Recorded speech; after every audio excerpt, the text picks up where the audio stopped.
سؤال شخصي waxaan jeclahay inaan markaan asagana aan siiyo walaalkii mudan Yaasiin Maxamed cibaar arinta ay ka sheekaysay ustaad Zaciim runtii khibrad fiican u leedahay dadka banaanka ku soo bartay oo aaday waxbarashada salaad ka mid tahay sidoo kalena waxaan rabaa maadaama aad bangiyadii madax u tahay oo bank associationskii oo dhan madax u tahay waxa laga yaabaa khibrad fiican oo xirfadaha iyo aqoonta sida isugu kaabayaan marka la tago fildiga shaqada ayadana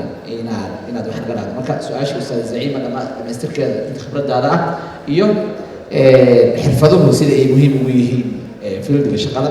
waxaan jeclahay in daqiiqadaha soo koobano 4 daqiiqo ku siinaya inaan kusoo kordhiyo هذا ما سنتهي بسم الله الرحمن الرحيم الحمد لله رب العالمين وبه نستعين على أمور الدنيا والدين وصلى الله وسلم على سيدنا محمد وعلى آله وصحبه أجمعين marka hore alumni jaamacadda xafiiska iyo dhalinyarada aan kasoo qayb gashay maanta iyo marti sharafta dhammaan assalaamu calaykum waraxmatullaahi wabarakaatuh after salaam waxaan rabaa horta Dr. Zaciim waxba ma aysan ka tegin oo almost way dhamaystirtay laakiin waxyaabaha cultural shock markaad dibadda u baxdid waddan kale aad tagtid waxyaabaha ugu badan oo number 1 noqonaya waxaa ka mid ah arrimaha cultural shock aniga waxaan tagay Malaysia aan tagay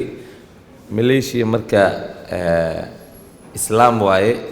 diinta ugu badan inkastoo truly Asia la saddex diimo ugu waaweyn ay ka jirta Malaysia laakiin islaamka dawladda heesta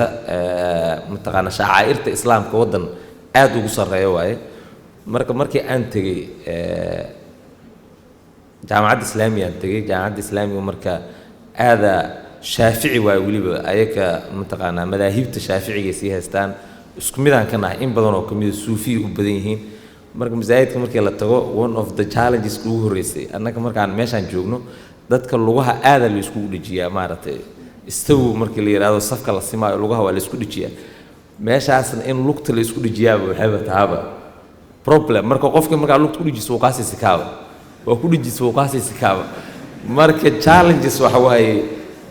ayadoo salaadii lagu jiro marka meelahaas tagtid all the time markasta maaragtay challenges aad u weyn la kulmaysa arrimaha waxa kaloo kamid ah waxyaabaha cunnada qofkii wadanka markuusa ka bixinin waxa la yiraahdaa canjeelada hooyada sameeyso waa mid ugu macaan adduunka waaye marka meelahaas tagto marka inay arrintii run tahay aad dareemaysaa bilaha ugu horeeya waa la qabso weynaysaa maaragtay waxa laga cuno wadanka laga cuno problem aad iyo aad u tiro badan ay ka jira arrimaha oo maxaa la yiraahdaa cunnada iyo qofkii inuu la qabsado sidoo kale jadwalka naftirkiisa for example Malaysia amal waxay naga horeysaa 5 hours naga horeysaa marka inaad la qabsato naftirkeedii waxay jadwalkii jirkaagii xilligii hurdada uu bartay waxyaabo tiro badan oo challenges ka jira marka hopefully qof kasta markuu meesha tago waa la kulmi doonaa wadamada kalena sidaas oo kale islaamka kuwan islaamka ahayn waaba ka sii dareeyeen cuntadoo kale China markii la tagay ama meelo kale dadka qaar hilibkii doofaarka iyo wixii dhanba waa la iska wada cuno maaragtay maxaa yeelay waxa waaye mararka qaar ma kala saari kartid cunadii maxaa xalaala maxaa ahayn problems tira badan jira marka waa maadaama waxa laga hadlayo ay jihiin tahay number 1 waxaan isleeyahay presentationskii hore soo jeedinadii horena way ku jirtay in xog badan la sii aruuriyo waa isleeyahay aad muhiim ah arrinta su'aashaada qaybta labaad markaan u imaado professional certificationska ama in waxa soo batay hadda baahiyada markasta way isbedelayaan Dr. Abdirazaq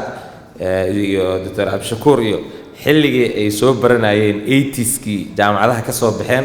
waxa laga yaabaa fursadihii jiray iyo markii aniga jaamacadda aan ka baxay for example 2008kii oo magaaladan loo kala cararaba oo hool noocan amal xataa oo soo jirinin fursadihii jiray iyo maanta fursadaha jira waxa waay kaaf iyo kala dheeri waay aad u kala duwan yihiin maanta fursadaha jira waxay aad uga badan yihiin fursadihii hore u jiray ay aad uga badan yihiin fursadaha maanta jira iyo adduunkii landscape-kii waxbarashada adduunkii sidoo isku bedeshay waxay noqdeen hadda adduunkii not only academic in la isku qiimeynin dadkii laga rabo waxyaabaha hadda loo yaqaan professional certifications in dadkii laga rabo qofkii rabo inuu sameeyo bachelor iyo masters iyo PhD oo in the same field mostly wuxuu aadaa academic iyo research iyo macallinimadii inuu ku shaqeeyo laakiin suuqa shaqada qofka haddii uu rabo inuu soo galo any sector kasta uu yahay waxaa bilowday professional certifications hadda example aniga bangiyada aan joogaa dadka inta badan dhalinyarada dad badan oo shaqo doona dad badan oo wax raadinaya ay soo mara number 1 waxaan kula taliyaa waxaa kamid ah inay sameeyaan shahaadooyin oo loogu talagalay xirfadaha for example bangi markaa ka shaqeynaysid inaad shaqeysid waa laga bixi doonaa waxyaabo yar oo garab rarate iska ah iyo dadku inuu qaraabanimo lagu qaatay almost hadda xirfado badan oo kamid ah banking sectorka way ka dhamaatay shahaada lagu qaataa tailoriska oo dadka ugu horeeyo front deskiga fadhiya naftirkooda hadda waxaa laga rabi doonaa inay shahaadooyin certifications ay sameeyaan tailoring sameeyaan other sectorska kaloo jira example ay kamid tahay lowga oo iyo sharciga Soomaaliya abukaatiina waa joogay waxyaabaha oo general la bartaa oo inta badan laakiin specifically in la sii galo wadanka oo aad isku sii bedela for example hadda canshuuraha soo kordhaya canshuuraha takhasusaad gaar ah leeyihiin oo shuruuca in loo sii barto wadanka waxaa loo petroleum aan soo saareyna petroleum maxaan ka naqaanaaba wadankii marka waa fursado aad iyo aad u toora badan oo jira oo certificationskoodiina online lagu heli karo haddaad adduunka aadiinna aad ka soo baran kartaan inta waxaa kaloo kamid ah fursadaha jira aviationka maalin waxaan arkay news in jaamacadda naftirkeeda ee aviationkii ay bilaabi doonto laakiin hotel management waxaan ka wadaa airport management qof soo barto oo yaqaano Soomaaliya waa yaryahaba marka airportkaas waxaa lagu wadaa rakrooniya lagu wadaa maahane dad Soomaaliya oo soo barta xirfadii inay maamulaan airport ma jirto inay diyaarad intay dejiyaan ay service-ka rabto u sameeyaan ma jirto marka waxaan isleeyahay xirfado aad u tiro badan oo certifications aad jira waxa kale oo aan isleeyahay muhiim ay tahay academic marka joogto more of a knowledge cilmiya la bartaa ama xafido waxaad xafidahees ka noqoto ama waxyaabo badan oo nolosha aad ku kabto ruuxaaga aad ku dhisto aad iyo aad ha u noqoto laakiin professional certificationska waxaa la iska rabaa continuous learning for example sanadkii haddaa qaadatid CPA oo certified public accountants aan noqotid waxaa laga rabaa sanadkii inaad 40 saacadood oo kamida waqtigaaga aad isla xirfadaas aad ku sii hormariso halka laga yaabo bachelorka markaa qaadatid after 4 years waxba inaadan ka xasuusaninba wixii aad soo baratay marka continuouskaas muhiim waayo ayada naftirkeeda in la wado oo skillskiina aad ku heshid iyo experience-gii intaba aad ku heshid marka intaasaan kusoo gabagabeynaa haddii aan usoo noqono talooyinka maxaa is leedahay talooyinka ugu muhiimsan xirfadaha ugu muhiimsan ee ardayda hadda ayagoo si guud u fadhiya iyo si gaargaaraba takhasuska iyo shaqadaada hadda adiga maxaa talooyin oo aan siin lahayd oo la xiriira professional certificateska ardayda ay u baahan yihiin soo dhowo aad iyo aad u mahadsan tahay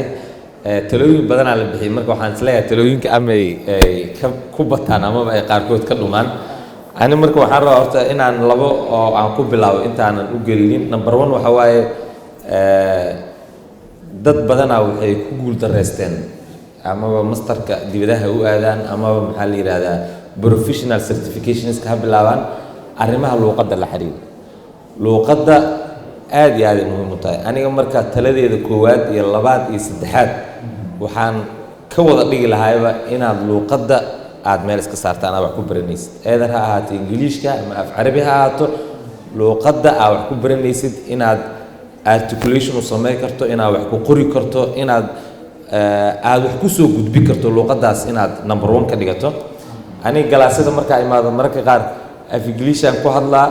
markaan af ingiliish ku hadlo waxaan isku dayaa inaan su'aalo weydiiyo ardayda aan weydiiyo I think markay ugu fiican tahay 10% aad kuugu jawaabi karto luqadii ingiliishka kuugu jawaabi karta haddana shahaadooyinkii waxaa ku wada qoran medium of instruction 4 sano qofkan wuxuu ku qaatay ingiliish oo ku qaataa ku qoran mana kuugu soo jawaabi karo maxaa la yiraahdaa ma ku jawaabi karo haddii marka aad dibadda u soo baxdana still macallinkii aad u jawaabi weysay u jawaabi weyse marka waxaan isleeyahay muhiim waaye waqtina waa haysatiin marka luuqadda by all means amaba online ku dhigta private ka dhigta maxaa la yiraahdaa anywhere inaad luuqadaha aad iska dhigtiin waxaan isleeyahay aad ay muhiim u tahay number 2 dhalinyarada phenomenon cusub soo baxday phenomenonka oo social media waqti aad u tiro badan oo dhalinyarada ka qaata haddii marka adiga entertainment business u socotido inaad fanaan noqotido oo aad haystid aad rabtid ama actor noqotid waa ka shaqaysan kartaa maaragtay shaqana way tahay laakiin haddii aad rabtid professional inaad soo gashid aad waxaan isleeyahay social media